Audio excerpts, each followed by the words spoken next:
Hello and welcome. This one is from Microdots. I will leave the link to the video in the description below if you would like to watch it without my commentary. The screen reads, "Viewer discretion is advised." And I concur. It is advised. If you don't want to be reminded of 9/11, if you don't want to see airplanes crashing into buildings, please skip ahead or turn on another video. Thank you for being here.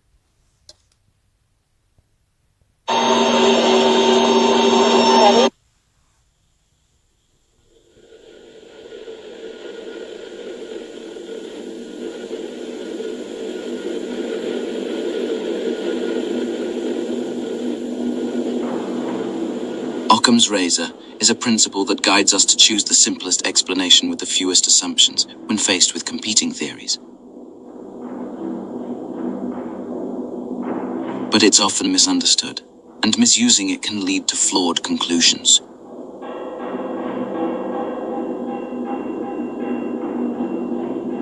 People often use Occam's razor naturally, as it aligns with common sense in many situations.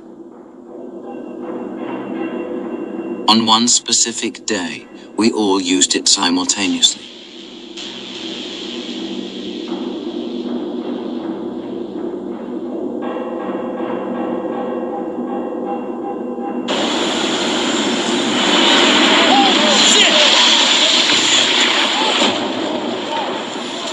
At 8:46 a.m., based off of the information we had, the explanation requiring the fewest number of assumptions was that a tragic accident had just occurred.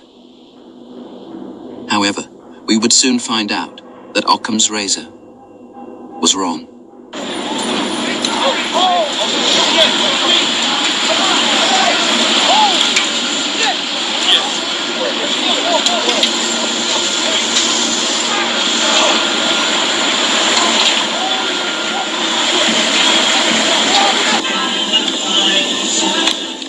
I just heard a loud boom. You did? Was it a plane? So if you're not following, it's easy to assume at this point, at 8:46 a.m., that this was a tragic accident. An airplane went into a World Trade Center and it was an accident.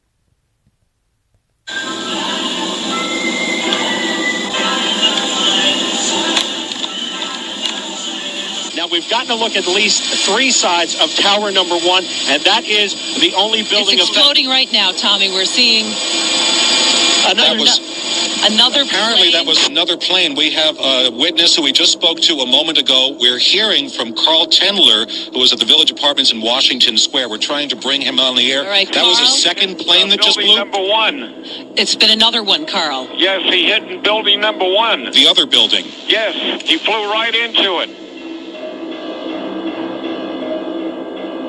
By 9:03 a.m., only 17 minutes after the first plane hit, we received new information and revised our calculus.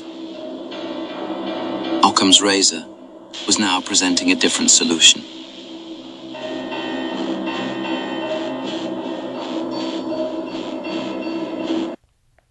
So if you are following, it went from what could be reasonably assumed as being an accident to being an attack.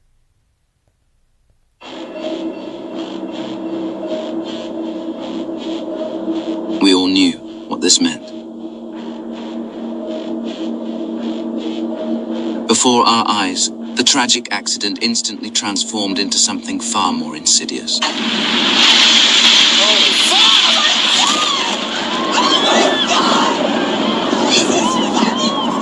Oh my God.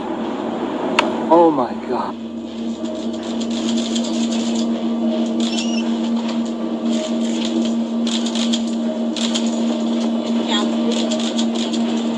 There's a second plane that just hit the World Trade Center. Stop all departures out of the center, please. So yeah, that's what we're doing. Oh my God, another plane has just hit. It hit another building. Flew right into the middle of it. Explosion. My God, it's right in the middle of the building.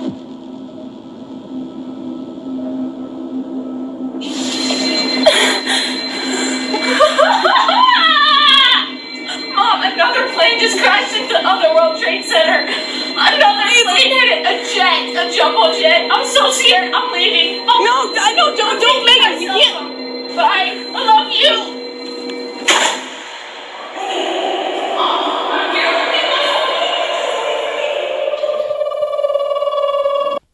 It reads January 29, 2022.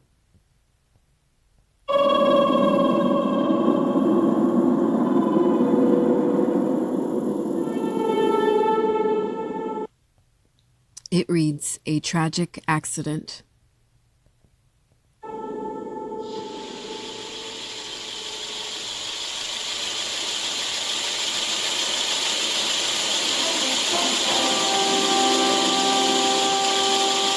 On this edition for Saturday, January 29th, a weekend winter storm brings blizzard conditions to the northeast, packing near hurricane-force winds and heavy snow, creating blinding blizzard conditions in some areas. Officials warn drivers to stay off the road, where all non-emergency travel is banned until further notice.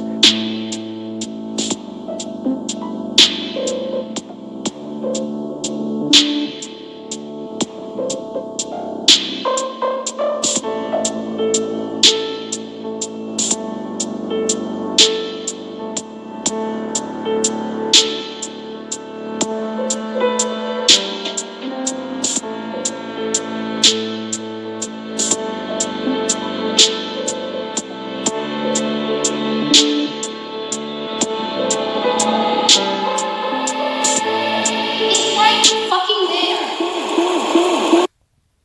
6:03 a.m. No, police is call line. What is your emergency? Yes, I need someone to come to 34 Fairview Road in Canton, Mass. There's a man passed out in the snow. There's a guy unresponsive in the snow. He got out of the car and it's been a couple of hours. I don't know if he's breathing. There are two women trying to it's in his body heat and they're hysterical. And in my last video, where I discussed the females who hate on Karen Read, namely Jennifer McCabe, I highlighted Jennifer McCabe in that video because to me, Jennifer McCabe is a proven liar. Jennifer McCabe was perfectly comfortable making up the lie, the heinous lie, that Karen Read was telling her to look up how long does it take to die in the cold on Google while Karen Read is trying to tend to John O'Keefe, who is dying in the snow. Jennifer McCabe made up that lie, that story, rather than taking responsibility for the search that Jennifer McCabe made at 2:27 a.m., proving that she knew John O'Keefe was not going to make it, proving that she had an agenda to make sure John O'Keefe was not going to make it. And Jennifer McCabe also expressed overt hatred, overt disgust against Karen Read during the trial. It's all documented. And there were multiple times during the trial in which Attorney Alan Jackson caught Jennifer McCabe in a lie, and she gave him another lie. Jennifer McCabe is a liar, and I highlighted that in my last video because, again, if it were not for Jennifer McCabe, would this narrative have even been what it is today? She can lie about the search, about the Haslong to Die search. She can lie about that. What else did she lie about? Well, they had been out. They had been out They've been out drinking. Yes, but I'm talking hours ago, maybe. And I don't know how long. And the whole time, Karen Reed is yelling at Jen like she's not helping. She's on the 911 call and she's sitting comfortably in the car, in the vehicle, while her friend, her alleged friend, John O'Keefe, whom Jennifer McCabe said during the trial, she said, whom I loved. She's just sitting in the car comfortably with 911 on the phone while Karen Reed is essentially doing all the work. Karen Reed is the main one trying to save John's life. Okay, is there any bleeding or anything? Maybe hit his head out? Yes, possibly. Like, what I'm saying is, where is Jennifer McCabe's sense of urgency? Where is her sense of urgency? Karen Reed is absolutely correct. Why aren't you helping, Jennifer McCabe? Why are you sitting in that fucking car? Bleeding in the face. I guess he's gone. We're on the way.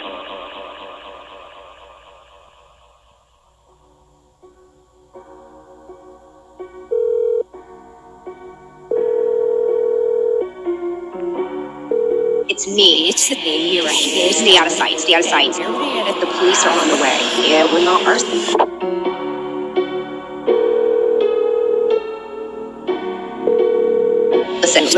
Listen. So Jennifer McCabe made 2 phone calls to Nicole Albert so far. And again, Nicole Albert is Brian Albert's wife. Brian Albert and Nicole Albert own 34 Fairview. I'll send him Brian's number now.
See, guys, 2 members of law enforcement arrived and then the paramedics arrived. And if you are a member of law enforcement and you are assuming that this was an accident, your ass is taking photographs. You are taking photographs all over the damn place. But again, remember, not a single photograph was captured. Not a single photograph was taken before John O'Keefe was transported to the ambulance. Okay, guys? And I come from public transportation. Even a road supervisor, which is what I used to be, even a road supervisor is required to take photographs immediately after the accident, and preferably before any passengers or any victims are transported medically. Okay? So if a road supervisor for a transportation company has to take photographs, so too does law enforcement, guys. This was an investigation that never happened.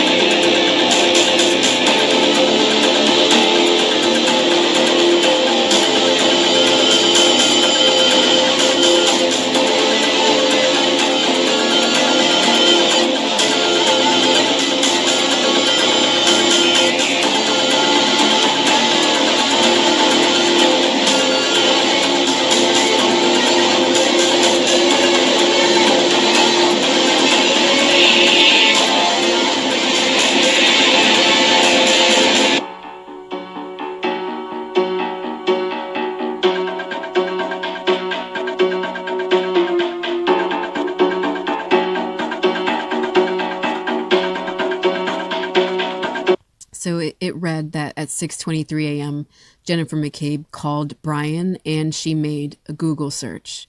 And we all know, those of us paying attention, we all know that Jennifer McCabe made that secondary search to try to confuse the cell phone extractions, to confuse the data from her cell phone.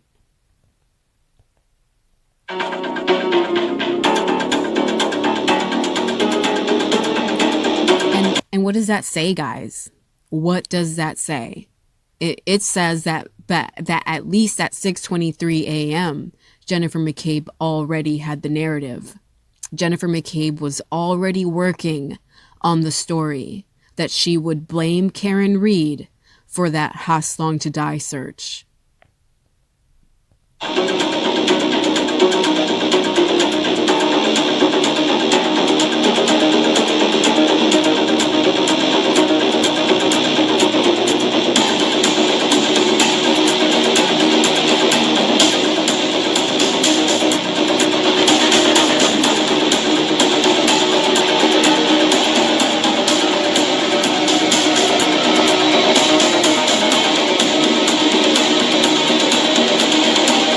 So after the fire engine left, only the Canton PD were on scene.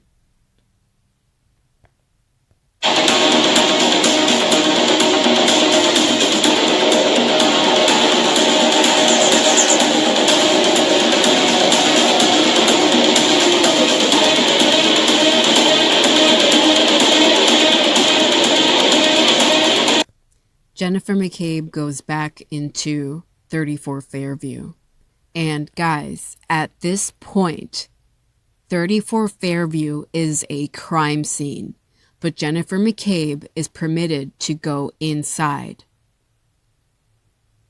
It is supposed to be a crime scene.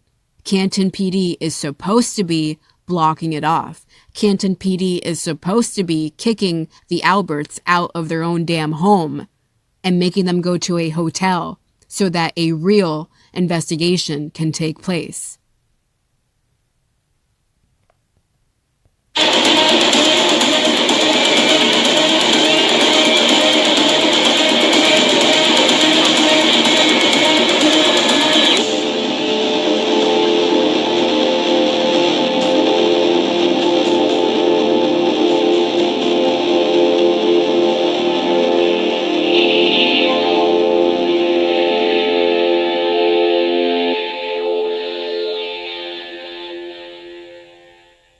Hi, Sergeant Lank with the Canton Police. How are you? Good. So I'm just responding to a scene now. We have a Boston police officer that was just found in the snow here, and does have some trauma to his head. Not sure if he's been in a fight. We know that you... Very key information there, guys. That even Lank was like, we don't know if he was in a fight, right? But why the hell didn't they go inside the house? Why the hell didn't they go inside to investigate the entire house, to investigate everyone else who was inside the house? Called at 6:07, 6:08, or thereabouts, and about 6:23. 2 to Nicole, 1 to Brian, correct? Correct. And you'll agree with me that notwithstanding those phone calls, by the way, did you leave voicemails? No.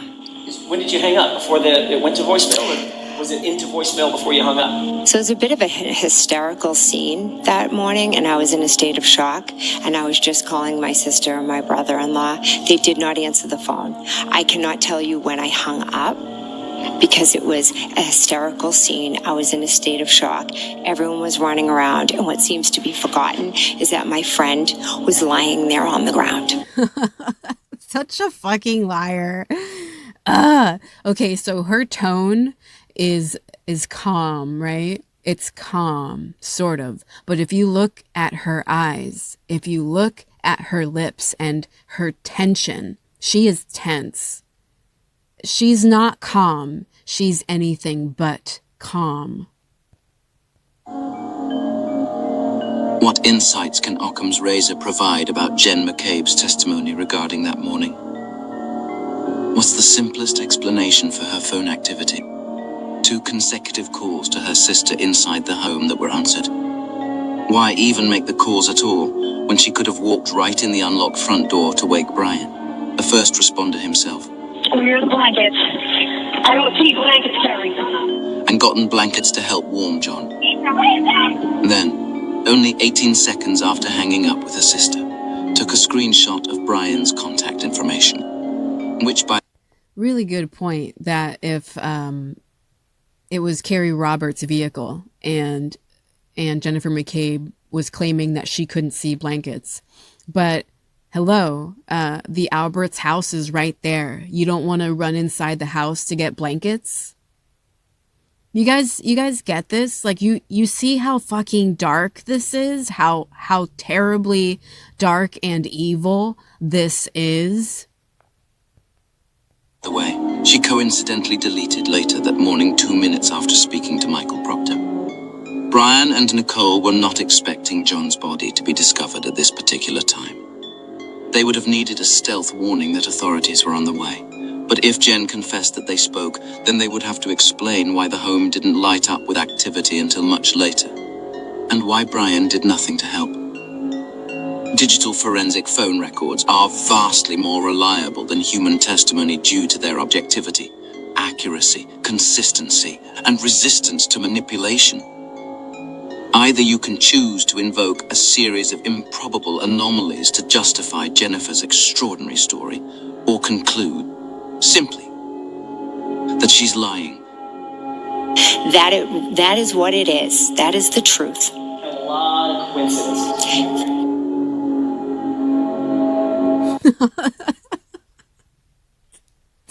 Like a snake sticking her tongue out. Yeah, again, one of many moments in which attorney Alan Jackson cornered Jennifer McCabe and she had no response. Or she would come up with a lie, another lie, but in this instance, no response. Checkmate. A lot of coincidences indeed. So many details to keep straight. It must be exhausting being Jen McCabe.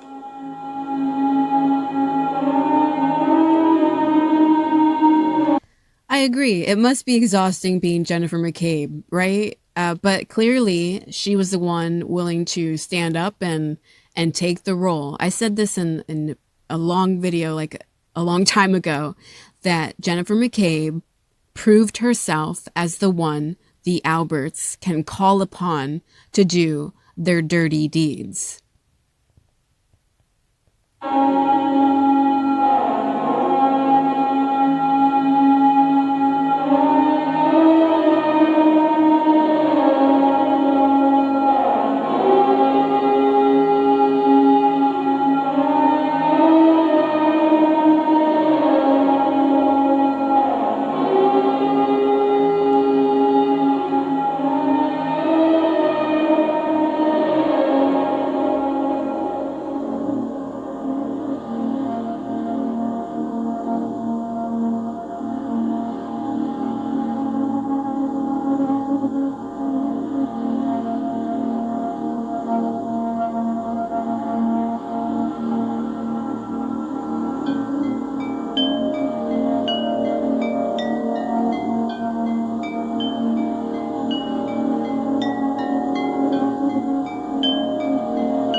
idea if anybody had a leaf blower, and I did.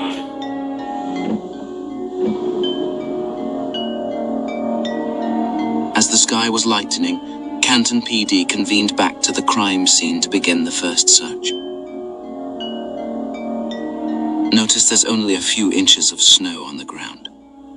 We see here that the weather conditions were initially favorable, though they began to deteriorate as the storm intensified throughout the day. Two vehicles parked in the driveway appear to have not moved in a few hours, including Brian Albert's Ford Edge, which coincidentally itself is not blocked in, and by definition is the last vehicle to have moved into place. The third is the McCabe's 2020 Yukon XL, which Matt McCabe had just arrived in only minutes ago.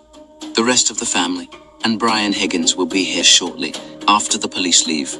Julie Albert will arrive soon to leave donuts and coffee inside of a car for Brian Jr.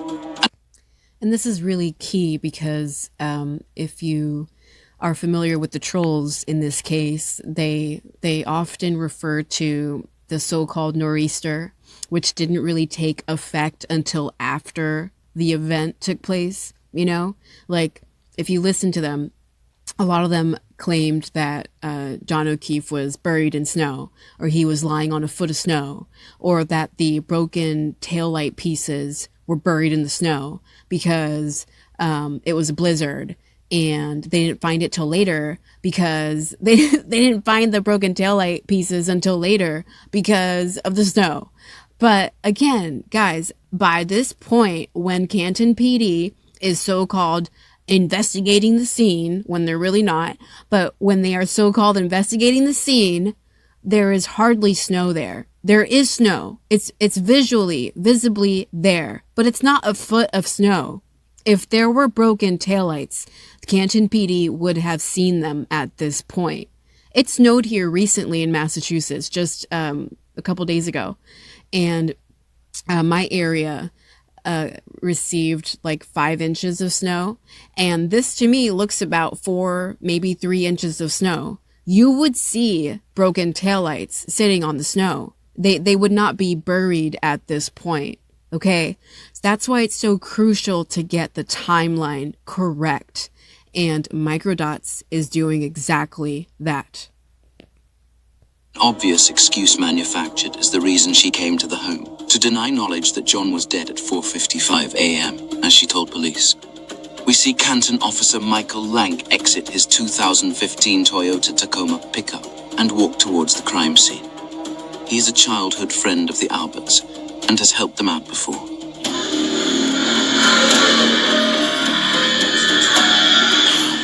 We grabbed some crime scene tape.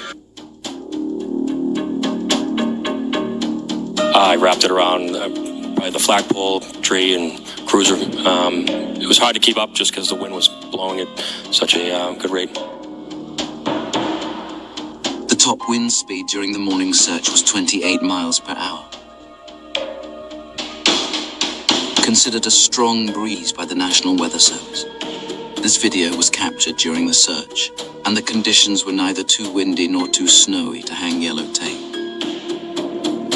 which is designed to withstand various types of extreme weather, especially high wind and moisture. With the Again, the scene was not blocked off, guys. The crime scene was not blocked off. They did not secure it. They did not go inside the house. They couldn't even be bothered to hang some yellow tape. And why not, guys? Why not? Like, why is Brian Albert a Boston police officer? Why is he more important than John O'Keefe, who is also a Boston police officer? Though, yes, Brian Albert had a higher rank than he, but still, these are 2 Boston police officers. There's clearly some favoritism. There's clearly more respect here for Brian Albert. And why is that? Addition of one object, the scene could have been easily secured.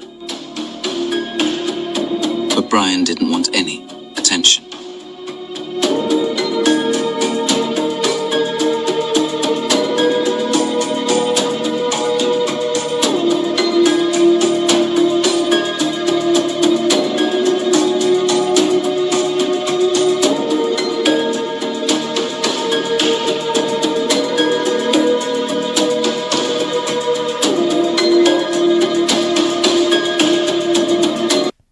The solo cups and the paper bags.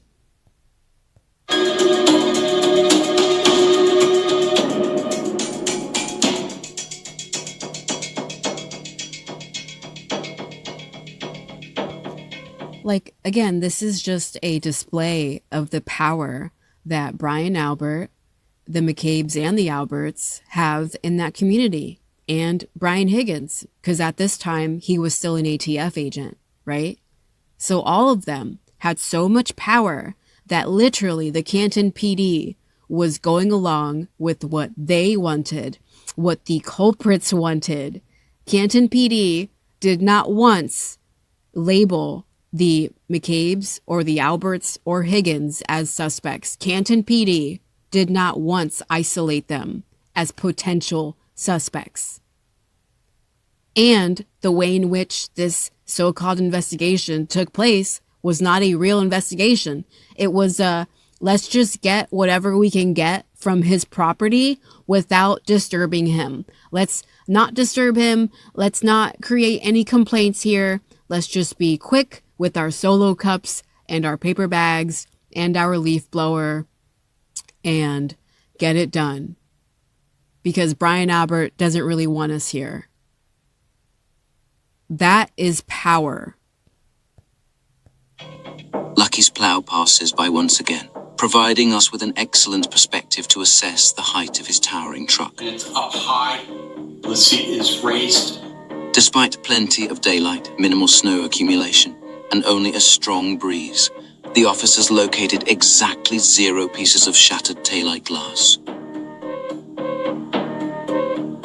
Canton PD's work is complete. Together, they drive back to the police station with 6 solo cups containing blood and the broken cocktail glass, packed into 2 unsealed brown paper shopping bags.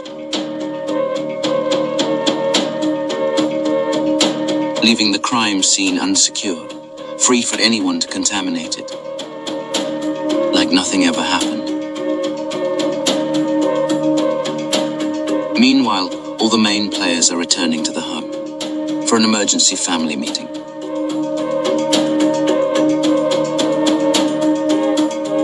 The Canton police are relieved of their duties as the Massachusetts State Police assume jurisdiction over the case.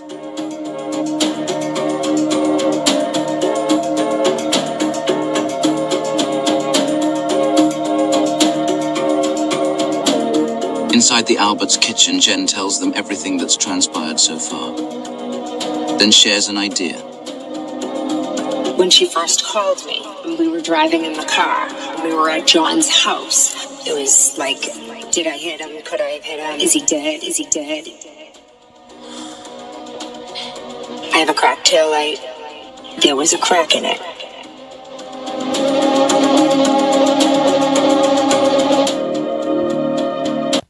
Exactly, guys. If Jennifer McCabe has proved herself to be a liar, she proved herself to be a liar during the trial. If she can come up with a lie and then regurgitate that lie to an entire courtroom on a high-profile national and international case, she can essentially lie to an entire courtroom and lie to the world. How do we know that it wasn't Jennifer McCabe who came up with the story that Karen Reed backed into John O'Keefe? Was Jennifer McCabe the author of that story?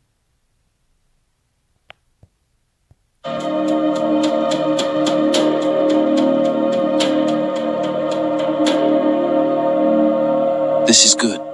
No, it's better than good. It's perfect.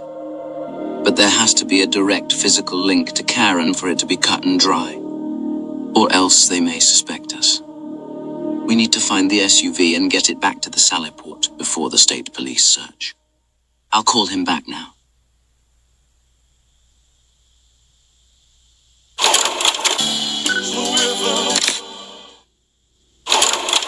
Are you ready? I didn't answer the call.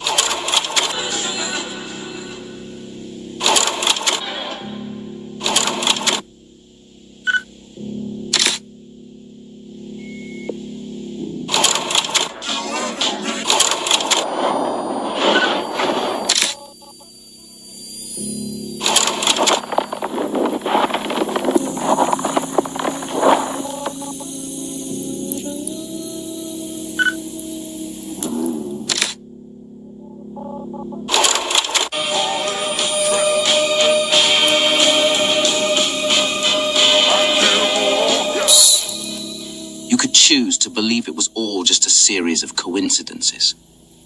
That the second search just happened to be delayed until Proctor, Tully and team returned Karen's vehicle to the Canton police sally port. And minutes later somehow managed to find taillight fragments buried under more than 20 inches of snow in the dark. Even after the area had already been searched with very little accumulation in broad daylight. Right, guys. Make it make sense. Make it make sense. They don't find the taillight pieces when there is less snow accumulated on the ground. They don't find it then. They find the taillight pieces after more snow accumulates. Make it make sense. But once you find out that Michael Proctor and the Commonwealth lied about the timeline of those events in official police reports and court documents, you are completely disconnected from logic and in outright defiance of Occam's razor. After all, a string of coincidences that all serve a single objective is a near statistical impossibility, especially when it can be far more easily explained by deliberate intent. It's blatantly obvious to anyone with even a modicum of critical thinking that Michael Proctor lied about the time he arrived in Dighton, to create the illusion that he and Tully couldn't possibly have been involved in planting evidence, and every officer in that sally port knew it. With one unable to resist the urge to insert himself by spotting a red shard as he drove by, adding yet another utterly inconceivable coincidence to the fable. As bad as this is, it gets worse. On September 2nd, 2023, we learn that the Commonwealth was forced to quietly change their timeline, only after their deception was definitively proven by Dighton police records. Initially, they attributed the discrepancy to a daylight savings time change. However, when that excuse was debunked, they could only claim it, a scrivener's error. As the sole law enforcement officer to have seen the condition of Karen Reed's taillight before the SUV came under the custody of Michael Proctor and the Massachusetts State Police, Dighton Officer Sergeant Nick Barrows must have fully understood the gravity of his testimony. He chose his words carefully and deliberately. I saw that there was some damage to the right rear taillight.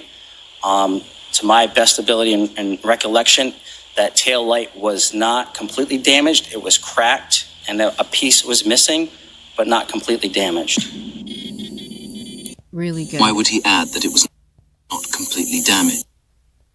Really, really good. And again, Microdots is on it.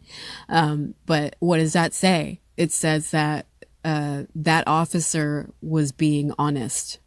He had integrity, unlike the Canton PD or the MSP. Why mention the condition it was not in? The only plausible explanation is that he saw this photograph that had been publicly available, taken hours after witnessing Michael Proctor take custody of Karen's vehicle and immediately recognized it had been tampered with.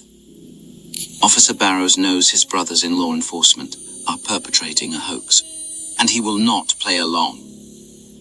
Jen McCabe herself initially told police it had a crack in it. You actually said, I saw a crack in it, correct? That's what he said I said. I'm telling you, I said the taillight was cracked. This is another example of him screwing up your words.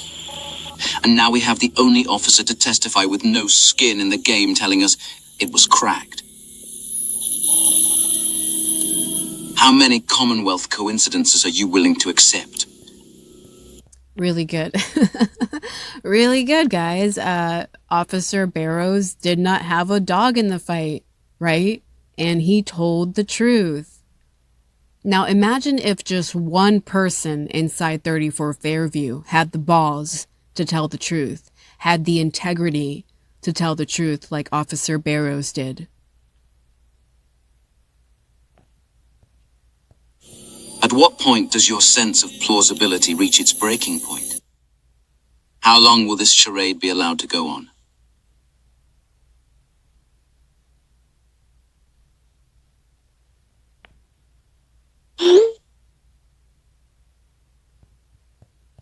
So the previous screen read after the second search, and this text message is from Nicole Albert, and it reads, "We'll get more info tomorrow. Don't want to text about it." Why don't you want to text about it, Nicole Albert?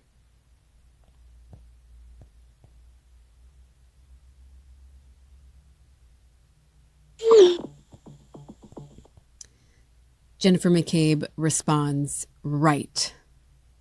I don't want to text about it. And then, right. Interesting. I didn't need time to make up a story because I have the truth of why we went.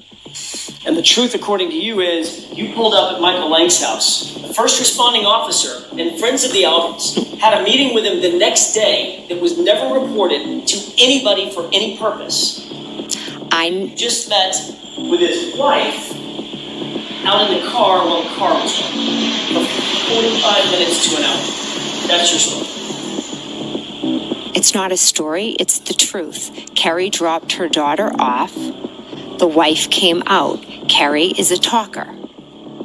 They started talking. A tragedy had happened the day before. It is interesting, would you not agree, that the day before you had this off-the-books meeting at Michael Lang's house. Nicole Albert says, "We'll get more info tomorrow," meaning the very day you show up at Lang's house. Again, I never spoke with Mike Lang at his house. It was not an off-the-books meeting. It was Carrie dropping her daughter at one of her good friends' house, whose husband happens to be a Canton cop.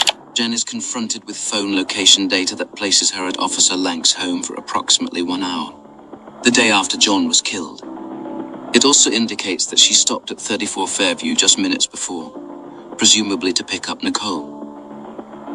We didn't stop by. Maybe Carrie slowed down, but we did not stop by 34. There is a hierarchy here, guys, and it's so blatantly obvious. There is a hierarchy, and Brian Albert and Nicole Albert are on top of that hierarchy. And Jennifer McCabe, again, is the one doing their dirty deeds. The information the sisters were after was so sensitive that they refused to risk discussing it over text and insisted on meeting with Michael Lang in person. For the third-party suspects and Norfolk officials, communication would prove to be an ongoing challenge, especially once they became aware of the federal investigation about 1 year later. Inevitably, every criminal organization must grapple with this and know the safest way to communicate is face-to-face. However, it becomes a serious issue when you're caught meeting with individuals you have no legitimate reason to be associated with, like a witness visiting the home of an investigator. Did you have any conversation before your testimony today with anybody about you going to Michael Lang's house on January 30th? Anybody? Alan Jackson already knows. The answer is yes. Tell me about that. Who was it and when? And that's because the secret meeting between Jen McCabe, Nicole Albert, and Michael Lang was never known until a report was produced for the first trial. Jen will describe the circumstances in which she recently became aware. It was a couple of weeks ago at the DA's office. At this early stage, they were already acting as seasoned conspirators.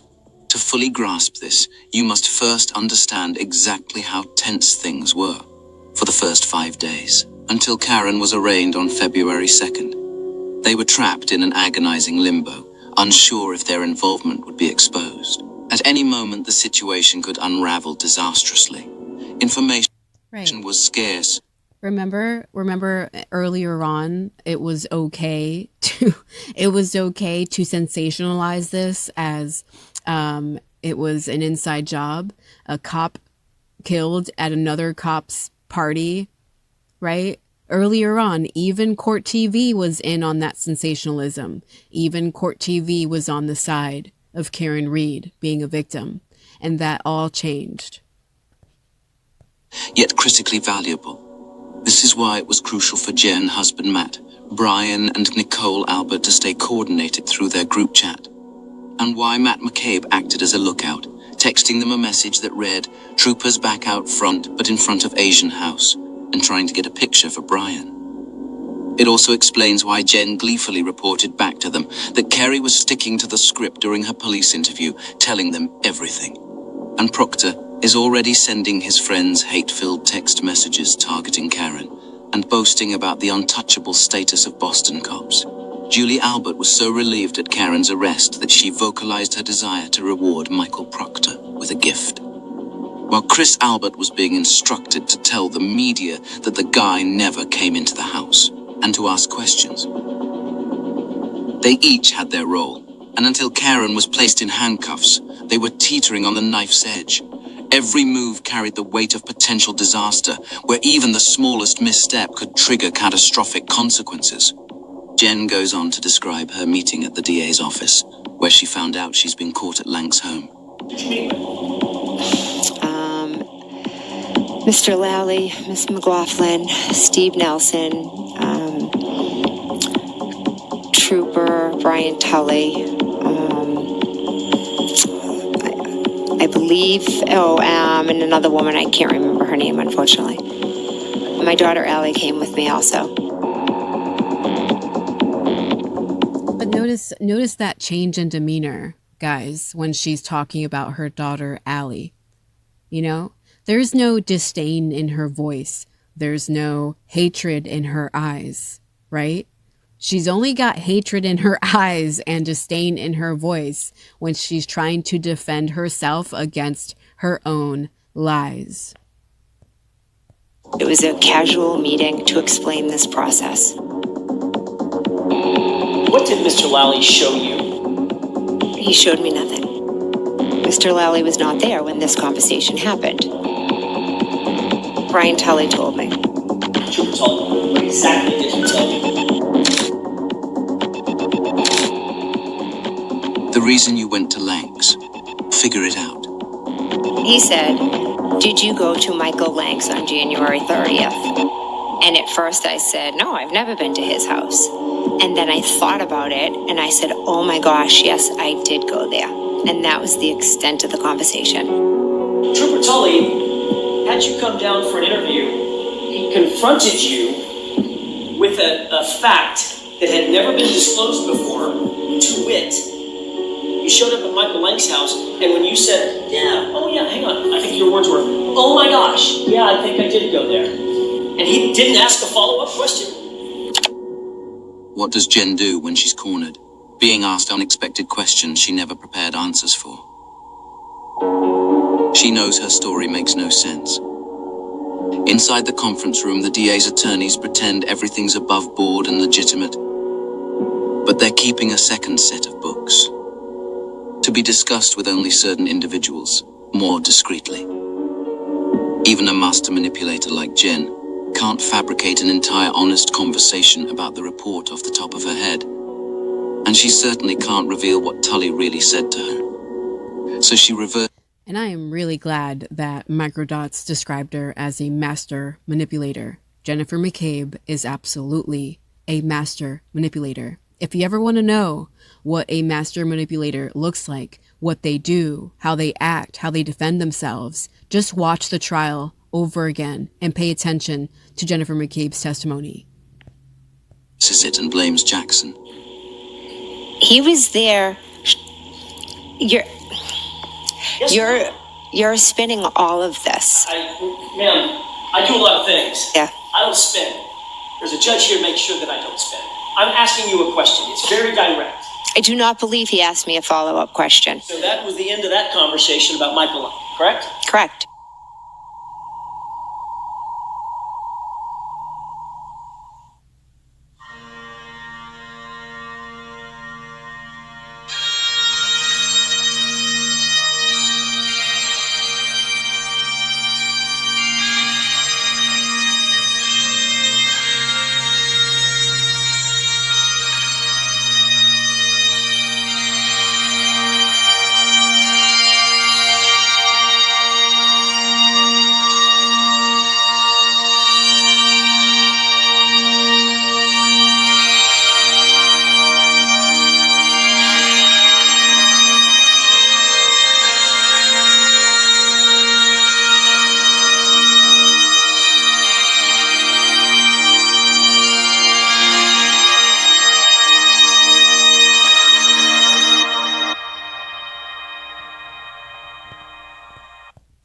It reads, "The second plane hits."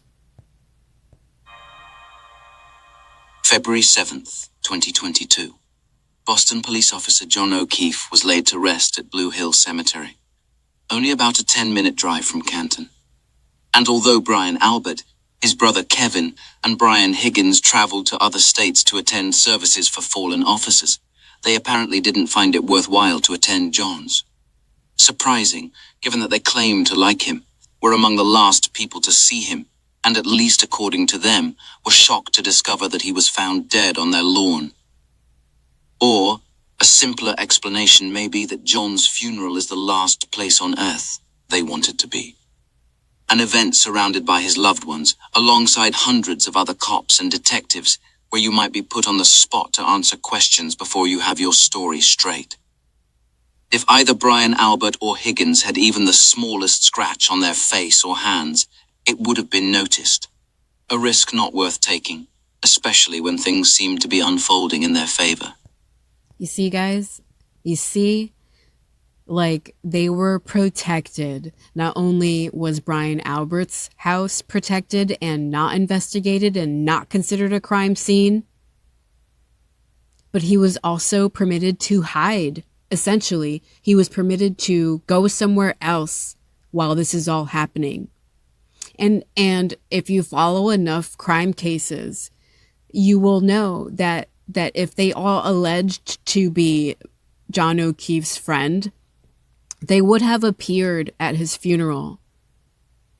As a fellow Boston officer, Brian Albert would have appeared at John O'Keefe's funeral. Karen had been arrested. Proctor was leading the investigation, and the DA was building its case. They could relax now and get back to normal life. Everything was in its right place.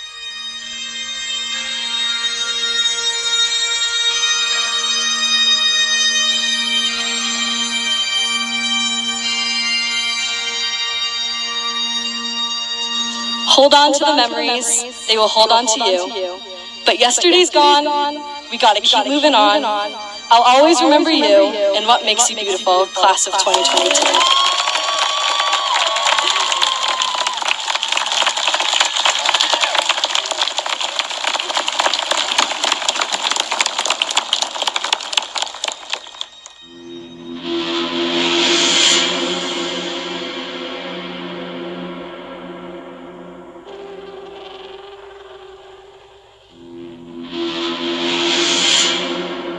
High-profile attorney Alan Jackson made his first appearance Thursday, presenting new evidence indicating O'Keefe was severely beaten. Then dropped a bombshell, claiming to have uncovered forensic phone data showing Jennifer McCabe Googled how long to die in cold hours before O'Keefe was reported missing. Karen Reed's attorneys said today in court that they have proof of a cover-up by police officials and the DA's office. The district attorney is well aware of his obligations to resolve any conflict of interest, spokesman David Traub wrote.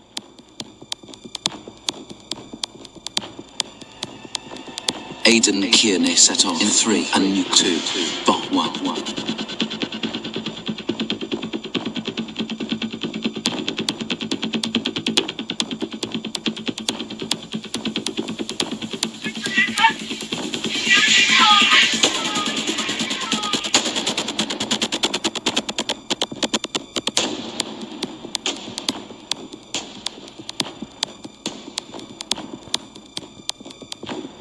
And that's a key point, guys, because if it were not for Aidan Kearney, would this other version of what happened, would that have broke the internet like it did? If Aidan Kearney did not put forth the effort that he did to expose the McCabes and the Alberts and Higgins and the MSP and the corrupt Norfolk County District Attorney's Office, if Aidan Kearney didn't put forth the effort to expose them all, would the internet have all the information that it has right now?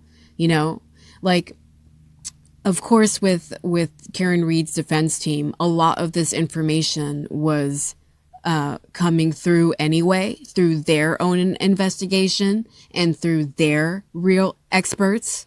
But it was Aidan Kearney's journalism that really blew this wide open, because Aidan Kearney was talking about all this crazy information before the trial began. We were able to find out this crazy information, this crazy corruption, the evidence of the corruption before the trial began. So I gotta say, like, we have to give Aidan Kearney that credit, because no one else was really doing that except him at the time. And now there are multiple content creators, multiple journalists talking about the corruption in this case. But I agree with Microdots that, and with a lot of other people who've come onto my channel to tell me the same, that if it were not for Aidan Kearney, the Free Karen Read community essentially wouldn't exist. This is as close as we can get to the base of the World Trade Center. You can see the firemen assembled here, the police officers, FBI agents, and you can see the two towers.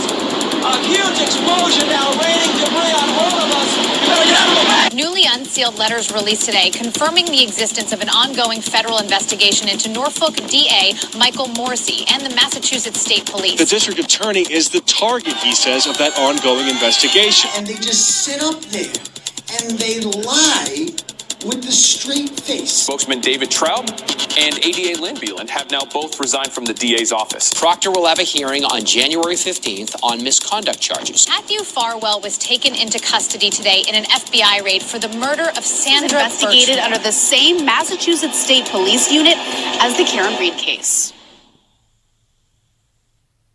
All our blood.